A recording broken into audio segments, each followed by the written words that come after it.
Let me explain this to you. আমাদের সিলেটের মহানায়ক সালমান শাহ আজও যদি বেঁচে থাকতো তাহলে বাংলার ইন্ডাস্ট্রি রাজত্ব করেই যেত একাই। আমাদের সালমান শাহকে অনুকরণ করছে সারা বিশ্বে। কিন্তু ভাই দেখেন, আমরাও তার ফ্যান। যারা তখনকালে জন্মই হয় নাই তারাও আজকে ফ্যান, তারাও আজকে সালমান হত্যার বিচার চায়।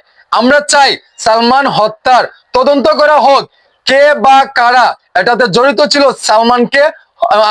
সালমান শাহকে হত্যা করার পেছনে কার হাত ছিল, কে ছিল, কারা ছিল, আমরা এই বিচার চাই। আমরা হাজারো হাজার লাখো কোটি ভক্তরা এখন আমরা নামছি সালমান শাহর মৃত্যুর বা কিভাবে হয়েছে সেটা যাতে আইনগতভাবে ভালোভাবে রিসার্চ করে সাজেস্ট করে এটা বের করে তাদেরকে ফাঁসি দেওয়া হোক। আমাদের সালমান শাহকে কারা হত্যা করেছিল, যদি তার স্বামীরা হয়ে থাকে বা ডন হয়ে থাকে, আপনারা এটা তদন্ত করে তাদেরকে ফাঁসিতে ঝুলান। এমনকি আমাদের মাঝে এত অমূল্য একটা সম্পদ ছিল আমাদের মহানায়ক সালমান শাহ। এই সালমান শাহকে আমরা মিস করি, কারণ আমরা তখনকারে জন্ম ছিল না, কিন্তু তার লুক, তার স্টাইল ফলো করছে সারা বিশ্বে। কিন্তু এখনো পর্যন্ত আমরা তার স্টাইল ফলো করে কিছুটা স্টাইল করি। এই চুল লম্বা, কানে দুল, চোখে আংটি, তারপরে ইত্যাদি ইত্যাদি ফ্যাশন ভাবে যাই ছিল না কেন, সালমান শাহ থেকে আমরা অনুকরণ করছি বা সালমান শাহকে ফলো করে সারা বিশ্বে করছে।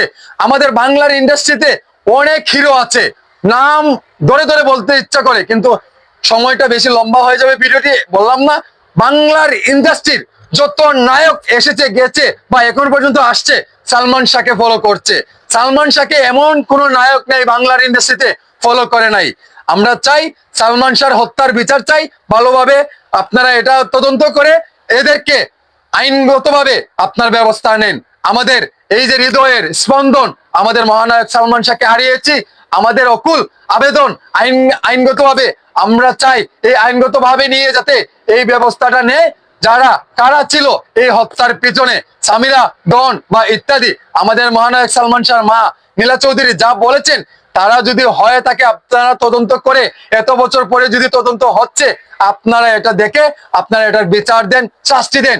আমি একজন সালমান শাহর ফ্যান হয়ে এই কথাটা বলছি, কিন্তু সালমান শাহকে দেখি নাই। সালমান শাহ যখন সিনেমা করেছে তখনই কিন্তু আমার জন্ম ছিল না। তারপরে তার সিনেমা দেখে, তা মোবাইলে দেখে, ইউটিউবে দেখে ফ্যান হয়েছি। সো আপনারা অবশ্যই কমেন্টে জানাবেন, সালমান শাহর ফ্যান বন্ধু যারা আছেন না কেন, আপনারা গর্জে উঠুন, আবারও প্রতিবাদ করেন। কমেন্টের মাধ্যমে আপনার প্রতিবাদ করতে পারেন, কন্টেন্টের মাধ্যমে করতে পারেন, শেয়ারের মাধ্যমে আপনার কমেন্ট করতে পারেন বা প্রতিবাদ করেই যান। ভালো থাকবেন।